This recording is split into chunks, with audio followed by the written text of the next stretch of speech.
प्रार्थना श्रवणकारी प्रभु को धन्यवाद दे आज वाक्यटी को आम आरंभ करने को जीवा। आज आम प्रार्थना विषय रे आलोचना करिबा। प्रार्थना किपरि करा जिबा आवश्यक, काहाकू प्रार्थना करा जिबा आवश्यक, प्रार्थनार अर्थ कौन, आम ए पर्यंत कौन बुझीचे, केमिति प्रार्थना करुछे, अल्प समय आम ए विषय रे चिंता करिबा। आम ख्रीष्टान धर्मर प्रथम स्तर होउछि प्रार्थना। जदि आम कहबू प्रार्थना होछि सबुठारु शक्तिशाली, क्रियाशील एवं ईश्वरंको निकटवर्ती हेबार एक रास्ता। मु छोट बेलरू शुणिछि जे केवल ख्रीस्टियान माने ही प्रार्थना करती, किंतु आजिकाली प्रत्येक धर्मर लोक प्रार्थना करने कथा देखा जाउछि बा प्रत्येक धर्मर लोक प्रार्थना करुछंती। हेले सेमानकर प्रार्थना धन संपत्ति मान मर्यादा पाई बा किछि पाइबा पाई किछि लाभ करिबा पाई हेई थाए, किंतु आज आम ख्रीष्टान धर्मर प्रार्थना निज पाई हेबा कथा नुह, जेहेतु अन्य मानकर प्रार्थना ठारू आम प्रार्थना भिन्न अटे, आत्मिक अटे। आज आम प्रार्थना रे आराधना उपासना रही थाए, पुणी पाप स्वीकार रही थाए। पाप स्वीकार परे जितेबाला आपण आत्मा को अनुभूति पाइबे सेतेबाला धन्यवाद अर्पण करिवे, तापर जाई अन्य मानक पाई निवेदन रही ताको सप्लिकेशन बोली कहा जाए। आमे निज पाई निजर आवश्यकता पाई आमे प्रार्थना करिबा कथा नुहे, जेहेतु प्रभु आम प्रत्येक विषय से जानती, आमर प्रयोजन से जानुछंती। सोलोमन कथा जदि आमे चिंता करिबा, सोलोमन निज विषय रे से मागिले नहीं, किंतु परमेश्वर तांको ता निज विषय रे अनेक किछि आशीर्वाद देले। से जहाँ मागी नहीं एपरि विषय तांको जीवन रे देले बोली बाइबल कुहे। आजिर आलोचना मध्य आपण बहुत विषय पाई परिबे, जानी परिबे। जेहेतु आमे प्रार्थना करी आसुछु, किंतु प्रार्थना करने को आम जानी नाहु। मु कहबी प्रार्थना एते सहज नुहे। आमे अनेक समय रे एपरी मन इच्छा प्रार्थना करि थाउ, निज इच्छा रे प्रार्थना करि थाउ, प्रभु को इच्छा आमे जानी न थाउ। तेणु प्रार्थना आमे प्रभु को इच्छा रे करिबा दरकार। प्रार्थना को मु कहे विनती, निवेदन, अनुरोध, विनम्र हेबा, गुहारी करिबा। मात्र एमिति भी प्रार्थना अच्छी, लोके प्रार्थना कला बेले आदेश दियंती, ऑर्डर दियंती, प्रार्थना कला बेले जोर जबरदस्त मागंती। प्रार्थना को आमे कौन बुझीचे? बाइबल रु आमे दुई प्रकार प्रार्थना विषय रे आमे सुनिबा, जहाँ द्वितीय राजावली तार 1:9 पदरू लेखा जाए। आसंतु आमे पढ़िबा।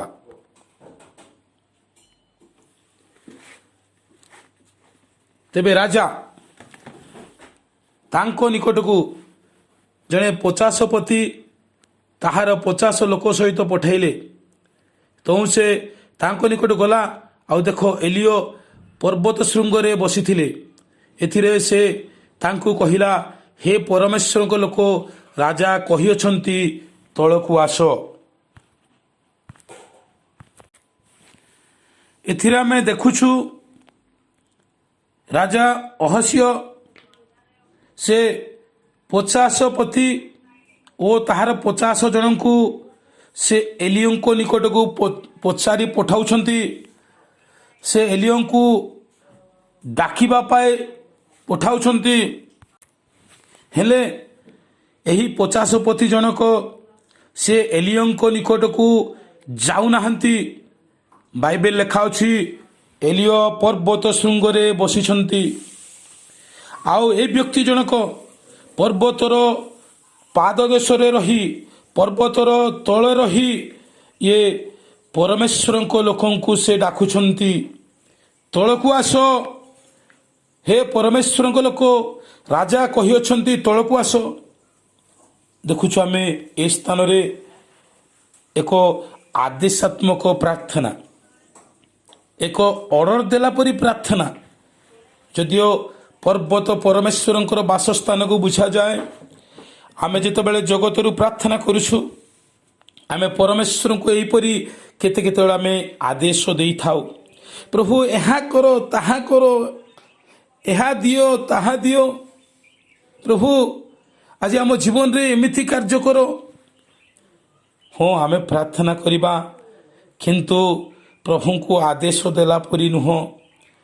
ପ୍ରଭୁଙ୍କୁ ଆମେ ନିବେଦନ କରିବା, ପ୍ରଭୁଙ୍କୁ ଆମେ ମାଗିବା। ପ୍ରିୟ ଲୋକମାନେ, 50 ଜଣକ ସେ ଏଲିଓଙ୍କ ନିକଟକୁ ନ ଯାଇ ସେ ମାଗୁଛନ୍ତି, ସେ ରାଜାଙ୍କୁ ତଳକୁ ଆସ ବୋଲି ଆଦେଶ ଦେଉଛନ୍ତି। ସେଥିରେ ଆମେ ଦେଖୁଛୁ ପରମେଶ୍ୱରଙ୍କର ଅଗ୍ନି ଆସି ସେ 50 ଲୋକଙ୍କୁ ପୁଣି ସେଇ 50 ପତିଙ୍କୁ ଗ୍ରାସ କଲା। ପୁଣି ରାଜା ପୁନର୍ବାର ଏକ 50 ପତି ସହିତ ତାର 50 ଜଣଙ୍କୁ ସେ ପଠାଉଛନ୍ତି, ଯାହା 11 ପଦରେ ଲେଖାଯାଏ।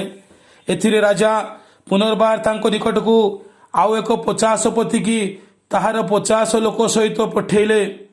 ତହୁଁ ସେ ତାଙ୍କୁ କହିଲେ, ହେ ପରମେଶ୍ୱରଙ୍କ ଲୋକ, ରାଜା କହିଅଛନ୍ତି ଶୀଘ୍ର ତଳକୁ ଆସ। ସେ ବ୍ୟକ୍ତି କହିଲେ ତଳକୁ ଆସ, ଏବେ କହୁଛନ୍ତି ଶୀଘ୍ର ତଳକୁ ଆସ। ଆଜି ଅନେକ ଲୋକ ଏହିପରି ହିଁ ଆମେ ପ୍ରାର୍ଥନା କରୁଛୁ। ପ୍ରଭୁଙ୍କୁ ଆମେ ନିଜର ଚାକର ବୋଲି ଭାବୁଛୁ, ପ୍ରଭୁଙ୍କୁ ଆମ ନିଜର ତଳଧୀନସ୍ଥ ଲୋକ ବୋଲି ଭାବୁଛୁ। ପ୍ରଭୁଙ୍କୁ ଆମେ ଏପର୍ଯ୍ୟନ୍ତ ମାଗିବା ଜାଣିପାରୁନାହୁଁ। ଅନେକ ଲୋକ ଏହିପରି ଅଛନ୍ତି। ଗୋଟିଏ ଦୁଇଟି ଦଳ କଥା ମୁଁ କହୁନି, ଆଜି ପ୍ରାର୍ଥନାର ଷ୍ଟାଇଲ ଅଲଗା ହେଇଯାଇଛି। ଆଜି ଅନେକ ମନ ଇଚ୍ଛା ପ୍ରାର୍ଥନା କରୁଛନ୍ତି। ପ୍ରାର୍ଥନା କାହାକୁ କୁହାଯାଏ? ମୁଁ କହୁଥିଲି, ନିଜ ଇଚ୍ଛାରେ ନୁହେଁ, ପରମେଶ୍ୱରଙ୍କ ଇଚ୍ଛାରେ ପ୍ରାର୍ଥନା କରିବା। ଆଜି ଅନେକ ଲୋକ ନିଜର ପାପକୁ ସ୍ୱୀକାର କରୁନାହାନ୍ତି, ପ୍ରାର୍ଥନା କରୁଛନ୍ତି। ବାଇବେଲରେ ଏପରି ପ୍ରାର୍ଥନା ଅଛି, ଯାହା ଆମେ ଅବଶ୍ୟ ସେ ସମସ୍ତ ବିଷୟ ଆଲୋଚନା କରିବା ନାହିଁ। ବୃଥା ପ୍ରାର୍ଥନା ବୋଲି କୁହାଯାଏ, ଲୋକ ଦେଖାଇବା ପ୍ରାର୍ଥନା ବୋଲି କୁହାଯାଏ, ଅଧର୍ମକୁ ଆଦରି ପ୍ରାର୍ଥନା କୁହାଯାଏ। ଅନେକ ଲୋକ ଅମନୋଯୋଗୀ ଭାବରେ ପ୍ରାର୍ଥନା କରନ୍ତି।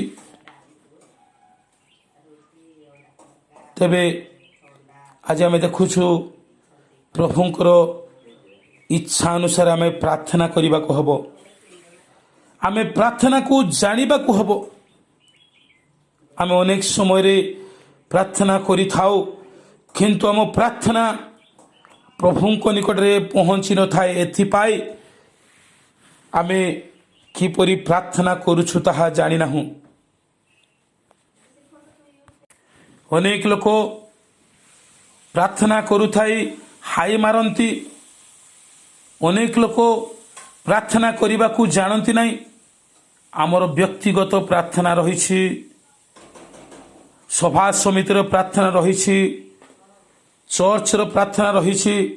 କେଉଁ ସ୍ଥାନରେ ଆମେ କିପରି ପ୍ରାର୍ଥନା କରିବାକୁ ହେବ? ଦିନେ ଚର୍ଚ୍ଚରେ ଜଣଙ୍କୁ ପ୍ରାର୍ଥନା କରିବାକୁ ସମୟ ଦିଆଗଲା। ସେ ଆଜି ପ୍ରାର୍ଥନା କରିବାକୁ ଆରମ୍ଭ କଲେ। ପ୍ରାର୍ଥନା କରୁ କରୁ ଏକ ନିର୍ଦ୍ଦିଷ୍ଟ ବିଷୟରେ ପ୍ରାର୍ଥନା କରିବାର ଦରକାର। ଆମେ ଯଦି ବ୍ୟକ୍ତିଗତ ପ୍ରାର୍ଥନା କରୁଛୁ, ଘଣ୍ଟା ଘଣ୍ଟା ପ୍ରାର୍ଥନା କଲେ ଚଳିବ, କିନ୍ତୁ ମାସ୍ ପ୍ରେୟରରେ, ଚର୍ଚ୍ଚ ପ୍ରେୟରରେ ଆମେ ସମୟକୁ ଧରି ନିର୍ଦ୍ଦିଷ୍ଟ ବିଷୟ ନେଇ ଆମେ ପ୍ରାର୍ଥନା କରିବାକୁ ହେବ। କିନ୍ତୁ ଏ ବ୍ୟକ୍ତି ସେ ପ୍ରାର୍ଥନା କରୁଛନ୍ତି, ମନ ଇଚ୍ଛା ପ୍ରାର୍ଥନା କରୁଛନ୍ତି, ଯାହା ଚାହୁଁଛନ୍ତି ପ୍ରାର୍ଥନା କରୁଛନ୍ତି। ଘର ବିଷୟରେ, ମଣ୍ଡଳୀ ବିଷୟରେ, ଜଗତ ବିଷୟରେ ଏପରି ସେ 10-15 ମିନିଟ୍ ପ୍ରାର୍ଥନା କଲାପରେ ଶେଷରେ କହୁଛନ୍ତି, ଯୀଶୁଙ୍କ ନାମରେ ଏଇ ଛୋଟ ପ୍ରାର୍ଥନା ମାଗିଲି ପିତା, ଆମେନ୍। 10-15 ମିନିଟ୍ ଯଦି ଛୋଟ ପ୍ରାର୍ଥନା ହେଲା, ତେବେ କେତେ ବଡ଼ ଲମ୍ବା କଲେ ପ୍ରାର୍ଥନା ବଡ଼ ହୋଇପାରିବ। ଆମେ ପ୍ରାର୍ଥନା କରିବାକୁ ଅନେକ ସମୟରେ ଜାଣିନାହୁଁ। ଆମ ଲୋକମାନେ କେତେବେଳେ ପ୍ରାର୍ଥନା କରି ବାନ୍ଧୁଛନ୍ତି ତ କେତେବେଳେ ପ୍ରାର୍ଥନା କରି ଫିଟଉଛନ୍ତି। ଆମେ କ'ଣ କରୁଛୁ ଆମେ ଜାଣିପାରୁନାହୁଁ। ଯୀଶୁଖ୍ରୀଷ୍ଟ ବନ୍ଧନର ମୁକ୍ତ ଫିଟାଇବାର ପ୍ରାର୍ଥନା କହିଲେ, କିନ୍ତୁ ଆମେ ଅନେକ ସମୟରେ ବାନ୍ଧୁଛୁ। ପ୍ରିୟ ବନ୍ଧୁଗଣ, ଦେଖିଛି ମୁଁ ଅନେକ ଆମ ଲୋକମାନେ ପ୍ରାର୍ଥନା କରିବା ପାଇଁ ହେଲ୍ପିଂ ଭେର୍ବ ବ୍ୟବହାର କରନ୍ତି। ହାଲେଲୁୟାକୁ ଅନେକ ସମୟରେ ପ୍ରାର୍ଥନାରେ ଯୋଡ଼ି ଦିଅନ୍ତି। ମୁଁ ତ କହେ ସ୍ୱର୍ଗୀୟ ପ୍ରାର୍ଥନା ହାଲେଲୁୟାକୁ ଆମେ କେମିତି ବ୍ୟବହାର କରିବା କଥା। ଗୋଟେ ସ୍ଥାନରେ ମୁଁ ଯେତେବେଳେ ବାଇବେଲ ଶିବିର କରୁଥିଲି, ସେତେବେଳେ ମୁଁ କହିଲି, ଏପରି ବ୍ୟକ୍ତି ପ୍ରାର୍ଥନା କରନ୍ତୁ ଯାହାକୁ ମୁଁ ପୁରସ୍କାର ଦେବି, ମଝିରେ ହାଲେଲୁୟା ମିଶାଇବାକୁ ହେବ ନାହିଁ। ବିନା ହାଲେଲୁୟାରେ ପ୍ରାର୍ଥନା। 2-3 ଜଣ ମୋର ପ୍ରିୟ ବନ୍ଧୁମାନେ ଫେଲ୍ ହେଲେ, ପରାଜୟ ହୋଇଗଲେ, ପ୍ରାର୍ଥନା କରିପାରିଲେ ନାହିଁ। କାହିଁକି? ଯେହେତୁ ଆମ ଜୀବନରେ ଗୋଟେ ଅଭ୍ୟସ୍ତ ଅଛି। ମୁଁ ମନା କରୁନାହିଁ, ହାଲେଲୁୟା ସ୍ୱର୍ଗୀୟ ଭାଷା କେଉଁ ସ୍ଥାନରେ ବ୍ୟବହାର କରିବା ଆମେ ଶିଖିବା ଦରକାର। କିଛି ମନେ ନ ପଡ଼ିଲେ ହାଲେଲୁୟା, ଏପରି ପ୍ରାର୍ଥନା କି ଆମେ ମନୋନୀତ କରିଛୁ। ଆଉ ମୁଁ ଜାଣିଛି କେତେ କେତେ ମଣ୍ଡଳୀରେ ପ୍ରଭୁଙ୍କର ଶିଖେଇଥିବା ପ୍ରାର୍ଥନା କରୁନାହାନ୍ତି। ତେବେ କ'ଣ ପ୍ରାର୍ଥନା କରିବେ ଆପଣମାନେ? ଯାହା ପ୍ରଭୁ ଶିଖେଇଲେ ଏପରି ପ୍ରାର୍ଥନା ଯଦି କରିବେ ନାହିଁ, ତେବେ କିପରି ପ୍ରାର୍ଥନା କରିବେ? ପ୍ରିୟ ବନ୍ଧୁଗଣ, ତେଣୁ ଆମମାନଙ୍କ ପ୍ରାର୍ଥନା ଶୁଣାଯାଉ ନାହିଁ ବୋଲି କହିଲେ ଅତ୍ୟୁକ୍ତି ହେବ ନାହିଁ। ଆମେ ଅନେକ ସମୟରେ ଫାରୁସିର ପ୍ରାର୍ଥନା ପରି କରିଥାଉ। ନିଜ ମନ ଇଚ୍ଛାରେ ଯାହା ଚାହୁଁଛୁ ଆମେ କରିଥାଉ, ଅନ୍ୟର ବିରୁଦ୍ଧରେ ବି ପ୍ରାର୍ଥନା କରିଥାଉ। ପ୍ରିୟ ବନ୍ଧୁଗଣ, ପ୍ରାର୍ଥନା ବାସ୍ତବରେ ଈଶ୍ୱରଙ୍କ ଇଚ୍ଛା ଅନୁସାରେ ହେବା ଦରକାର। ମୁଁ ଆଉ ଜଣଙ୍କର କଥା କହିବି। ଏକ ମିଟିଂରେ ପ୍ରାର୍ଥନା କରିବା ପାଇଁ ଜଣେ ଲୋକଙ୍କୁ ଦିଆଗଲା। ମିଟିଂ ସମାପ୍ତ ହେଲାବେଳେ ବିଳମ୍ବ ହେବାରୁ ସେଠିକାର ମୁଖ୍ୟ ବକ୍ତା ବା ପରିଚାଳକ ସେ ଦେଖିଲେ ଯେ ସମୟ ବିଳମ୍ବ ହୋଇଛି, ଏଥିପାଇଁ ଏକ ସାଧାରଣ ଲୋକ, ସାଧାରଣତଃ କହିବା ନାହିଁ ଯେ ପ୍ରଭୁଙ୍କ ନିକଟକୁ ନୂଆରେ ଆସିଛି ପ୍ରଭୁଙ୍କ ସେବାରେ, ତାଙ୍କୁ ଦେବା, ତେବେ ସେ ଶୀଘ୍ର ପ୍ରାର୍ଥନା ସାରିଦେବ। ସେ ସ୍ଥାନରେ 15ଟି ପରି ବରିଷ୍ଠ ପାଳକମାନେ ଥିଲେ। କିନ୍ତୁ ସେ ଯେତେବେଳେ ଜଣକୁ ଦେଉଛନ୍ତି ଯେ କି କିଛି ସମୟ ପୂର୍ବରୁ ପ୍ରଭୁଙ୍କ ନିକଟକୁ ଆସୁଛନ୍ତି, ସେ ପ୍ରାର୍ଥନା କରିବାକୁ ଆରମ୍ଭ କଲେ। ସେ ଭାବିଲା, ଆରେ ଏତେ ଲୋକଙ୍କ ମଧ୍ୟରେ ମୋତେ ପ୍ରାର୍ଥନା କରିବାକୁ ସମୟ ଦେଲେ। ତାଙ୍କୁ କୁହାଗଲା ଖାଇବାକୁ ପ୍ରାର୍ଥନା କରନ୍ତୁ, ଭୋଜ ନିମନ୍ତେ ପ୍ରାର୍ଥନା କରନ୍ତୁ।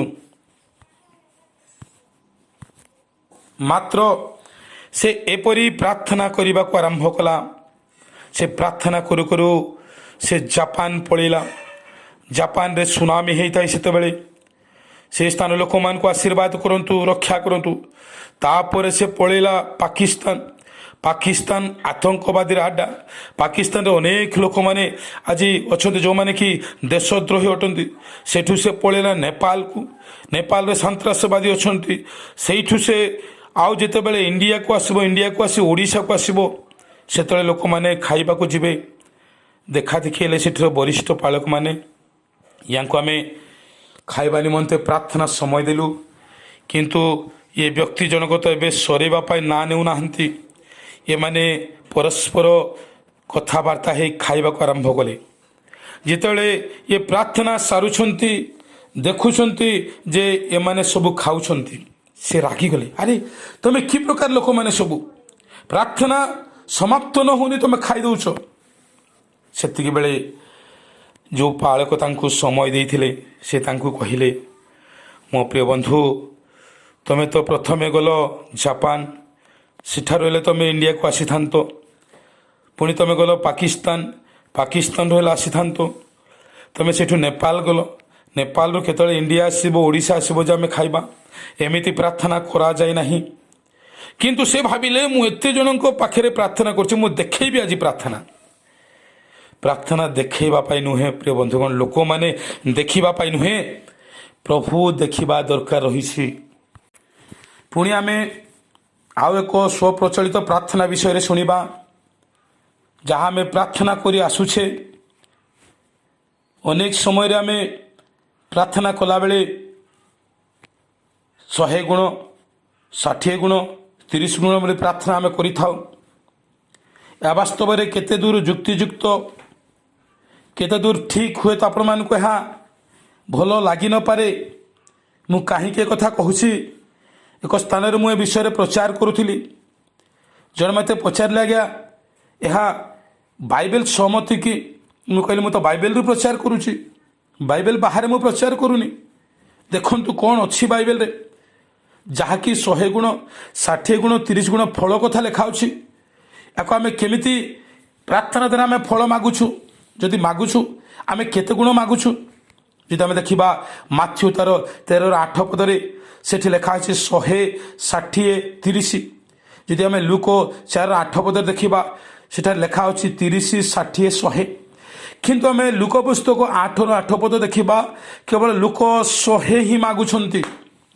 ପ୍ରିୟ ବନ୍ଧୁଗଣ, ଆଜି ଆମେ ପ୍ରଭୁଙ୍କ ନିକଟରେ କେତେ ମାଗୁଛୁ? ଯଦି ମୁଁ କହିବି ଏହି ପ୍ରାର୍ଥନା ବାସ୍ତବରେ ଯୁକ୍ତିଯୁକ୍ତ କି, ମୁଁ ଆକୁ ଏପରି ଭାବରେ ବିଚାର କରେ। ଯେତେବେଳେ ଆମେ ପ୍ରାର୍ଥନା କରୁଛୁ 100 ଭାଗ ପାଇ, 100 ଗୁଣ ପାଇ, ସେତେବେଳେ ପ୍ରଭୁ ହୁଏତ ଆମ ପ୍ରାର୍ଥନା ସେ ଶୁଣିବା ପାଇଁ ଅମନୋଯୋଗୀ ହୁଅନ୍ତି, ନାରାଜ ହୁଅନ୍ତି। କାହିଁକି? ଆମେ ଯେଉଁ ବିଶ୍ୱାସୀ ପାଇଁ ପ୍ରାର୍ଥନା କରୁଛୁ, সেই ବିଶ୍ୱାସୀ ଜଣକ କେତେବେଳେ ତ ସେ ପ୍ରାର୍ଥନା ବି ଆସନ୍ତି ନାହିଁ, ଗିର୍ଜା ପ୍ରତି ମନୋଯୋଗୀ ନାହିଁ। ପ୍ରଭୁ ବୋଧେ କୁହନ୍ତି ସେତେବେଳେ, ନାଇଁ ନାଇଁ ଏ ପରିବାରକୁ 100 ଗୁଣ ଦିଆହେବ ନାହିଁ। ସେତେବେଳେ ପାଳକ ବାବୁ ସେ କହେ, ମୋର ଇଜ୍ଜତ ରହିବା ପାଇଁ କମ୍ ସେ କମ୍ 60 ଗୁଣ କରନ୍ତୁ। ସେତେବେଳେ ବି ପ୍ରଭୁ କହନ୍ତି 60 ବି ହେଇପାରିବ ନାହିଁ, କାରଣ ଏ ଲୋକ ମନ ଇଚ୍ଛା, ନିଜ ଇଚ୍ଛାରେ ସେ ଚାଲିଯାଏ। କେତେବେଳେ ସେ ଚାନ୍ଦା ଦଶମାଂଶ ବି ଦିଏ ନାହିଁ, ତେଣୁ 60 ଗୁଣ ବି ହେଇପାରିବ ନାହିଁ। ପୁଣି ପାଳକ ବାବୁ କହନ୍ତି, ପ୍ରଭୁ 30 ଗୁଣ କମ୍ ସେ କମ୍ ଦିଅନ୍ତୁ। 30 ଗୁଣ ଠିକ୍ ଅଛି। ପ୍ରଭୁ ଆଜି ପାଳକ ବାବୁଙ୍କ କଥାକୁ ନ ରଖିବା ପାଇଁ ସେ ଇଚ୍ଛା କରନ୍ତି ନାହିଁ, ତାଙ୍କ କଥାକୁ ରଖନ୍ତି, ଆଉ 30 ଗୁଣ ଦିଅନ୍ତି। ତେବେ କ'ଣ ଭାବୁ ଆମେ ଏହି ସ୍ଥାନରେ? 100 ଗୁଣ ହେଉଛି ଫାର୍ଷ୍ଟ ଡିଭିଜନ, 60 ଗୁଣ ହେଉଛି ସେକେଣ୍ଡ ଡିଭିଜନ, ଆଉ 30 ଗୁଣ ହେଉଛି ଥାର୍ଡ଼ ଡିଭିଜନ। ଆମ ବିଶ୍ୱାସୀମାନଙ୍କ ପାଇଁ ଆମେ ଥାର୍ଡ଼ ଡିଭିଜନ ମାଗୁଛୁ। ଏଥିପାଇଁ ହୁଏତ ଆମ ବିଶ୍ୱାସୀମାନେ ଥାର୍ଡ଼ କ୍ଲାସ୍ ହେଇଯାଉଛନ୍ତି ବୋଲି ମୁଁ ଭାବୁଛି। ଆମେ ଆମ ବିଶ୍ୱାସୀମାନଙ୍କୁ କେବେ ବି ଥାର୍ଡ଼ କ୍ଲାସ୍ ନିମନ୍ତେ ପ୍ରାର୍ଥନା କରିବା ନାହିଁ। ଲୋକଙ୍କ ଲେଖାରେ ସେ 30, 60 ଆସିନାହିଁ ପ୍ରିୟ ବନ୍ଧୁଗଣ, ସେ ଲେଖାରେ ଆସିଛି କେବଳ 100 ଗୁଣ ଦରକାର। ତେଣୁ ଆମେ ଯଦି ମାଗିବା 100 ଗୁଣ ମାଗିବା, ଆମ ବିଶ୍ୱାସ ରହିବାକୁ ହେବ। କିନ୍ତୁ ଏପରି ପ୍ରାର୍ଥନା ହୁଏତ ଠିକ୍ ନୁହେଁ ବୋଲି ମୁଁ ଭାବେ। ଯାହାକି ଆମେ ବୃକ୍ଷର ଫଳକୁ ଦେଖୁଛୁ, ଏହି ଫଳକୁ ଯଦି ଆମେ ମାଗି ଦେଉଛୁ ଏପରି ଆଶୀର୍ବାଦ ବୋଲି ଭାବୁଛୁ, ତେବେ 100 ଗୁଣ ମାଗନ୍ତୁ ପ୍ରିୟ ଲୋକମାନେ। ପ୍ରଭୁଙ୍କର ଆଶୀର୍ବାଦର ସନ୍ତାନ ସନ୍ତତିମାନେ ଆମେ ଏଥିପାଇଁ ପ୍ରାର୍ଥନା କରିବାକୁ ଜାଣୁନାହୁଁ ବୋଲି ମୁଁ କହୁଥିଲି। ଯଦି ଆମେ ଦେଖିବା ବାସ୍ତବ ପ୍ରାର୍ଥନା ଏକ ନିବେଦନର ପ୍ରାର୍ଥନା ବୋଲି, ତାକୁ ଆମେ ପଢ଼ିକି ସମାପ୍ତ କରିବା, ଯାହା ସେହି 2 ରାଜବଳୀ 1:13 ପଦରେ ଲେଖା ଅଛି। ଦେଖନ୍ତୁ, ଏଥିରେ ରାଜା ପୁନର୍ବାର ତୃତୀୟ 50 କି ତାହାର 50 ଲୋକ ସହିତ ପଠେଇଲେ। ପୁଣି ସେହି ତୃତୀୟ 50 ଉପରକୁ ଗଲା ଓ ଏଲିୟଙ୍କ ସମ୍ମୁଖରେ ଉପସ୍ଥିତ ହୋଇ ଆପଣ ଆଣ୍ଠୁପାତି ବିନୟ କରି ତାଙ୍କୁ କହିଲା, ହେ ପରମେଶ୍ୱରଙ୍କ ଲୋକ, ମୁଁ ବିନୟ କରୁଅଛି, ଆପଣଙ୍କ ଦୃଷ୍ଟିରେ ମୋ ପ୍ରାଣ ଓ ଆପଣଙ୍କ ଦାସ ଏହି 50 ଲୋକଙ୍କର ପ୍ରାଣ ବହୁମୂଲ୍ୟ ହେଉ। ଦେଖନ୍ତୁ, ପ୍ରାର୍ଥନା ଏହା ବୋଲି ବୁଝାଯାଏ। ସେଇ ତୃତୀୟ ଜଣକ ସେ ପର୍ବତ ଉପରକୁ ଗଲା। ଏ 2 ଜଣ ଦେଖୁଛୁ ଆମେ, ଏମାନେ ଗର୍ବର ପ୍ରାର୍ଥନା କରୁଥିଲେ, ତାଙ୍କ ପାୱାର ଦେଖାଉଥିଲେ, ଆମେ 50 ବଡ଼ ଅଫିସର। କିନ୍ତୁ ତୃତୀୟ ଜଣକ ସେ ଉପରକୁ ଗଲା, ପର୍ବତକୁ ଗଲା, ଏଲିୟଙ୍କ ସମ୍ମୁଖକୁ ଗଲା, ଆଣ୍ଠୁ ପାତିଲା ବୋଲି ଲେଖାଯାଏ, ନିଜକୁ ବିନମ୍ର କଲା। ପ୍ରଭୁଙ୍କ ଇଚ୍ଛା ହେଲେ ଏ ଦ୍ୱିତୀୟ ବିଷୟଟି ମୁଁ ପରବର୍ତ୍ତୀ ସମୟରେ କହିବି, କାହିଁକି ବହୁତ ସମୟ ହେଲେ ଆମେ ଶୁଣିବାକୁ ମଧ୍ୟ ଅମନୋଯୋଗୀ ହେଇଥାଉ। କିନ୍ତୁ ଆଣ୍ଠୁ ପାତିଲା ପ୍ରାର୍ଥନାକୁ ଆଣ୍ଠୁ ସହିତ ଏକ କନେକ୍ସନ୍ କରାଯାଏ। जो पर्यंत आम आंठू पाति नाहूँ से पर्यंत प्रार्थना नहीं। अनेक चर्च मान को देखी अनेक लोक चेयर रे बसी प्रार्थना करती, अनेक लोक पाप स्वीकार करती नहीं। प्रार्थना कौन भावुच आम मंदिर मध्य चेयर रहा हम ना। ईश्वर मंदिर में आम आत्मिक सेवा कथा देखुचु। आज जदि वास्तव में आम मंडली एमती उपासना हुए तेबे आम मंडली मध्य आकाश को जीव। आज तृतीय व्यक्ति जनक से आंठू पाति विनय करुसी, ऑर्डर दो ना। देखंतु पूर्व दुई जन ऑर्डर देले किंतु ए विनय करुसी, रिक्वेस्ट करुसी। मु विनय करुसी आपण दृष्टि रे मो प्राण ओ आपण दास ए 50 लोकंकर प्राण बहुमूल्य हो। एपरी प्रार्थना कले उत्तर आसीबो। तले आमे देखुछु से जो दुई दल परी अग्नि न आसी एबे सदाप्रभु दूत एलिया को कहले ताहांक संगरे तलकू जाओ, ताहांक सहित तलकू जाओ। प्रिय बंधुगण, आम प्रार्थना ऊपर को पहुँचले ही उत्तर तलकू आसीबो। जदि आम एमिति प्रार्थना करिबा उत्तर केबे भी मिलिबो नाही। वर्ष वर्ष धरी प्रार्थना करुथिले मध्य उत्तर आसुना। एइथि पाए प्रभु को इच्छा मु कहबी प्रार्थनार 3टी उत्तर रही। Yes no wait. केतले आम शीघ्र पाऊ, केतले प्रभु अपेक्षा करबा कहती, आउ केतबेले प्रभु मना भी करती। तेणु जदि आम प्रार्थना करिबा केमिति प्रार्थना करिबा ताहा आमे निजे जानि न थाउ, किंतु पवित्र आत्मा मानकु प्रार्थना करिया पाई शिखाई थांती। तेणु जा पाखरे पवित्र आत्मा अछि से ही किपरि प्रार्थना करिबा को हबो शिखि थाए, मागी थाए, आ तदनुसार से पाई थाए। एणु प्रभु आम प्रत्येक को आज प्रार्थनार वाक्य द्वारा आशीर्वाद करंतु। आमेन।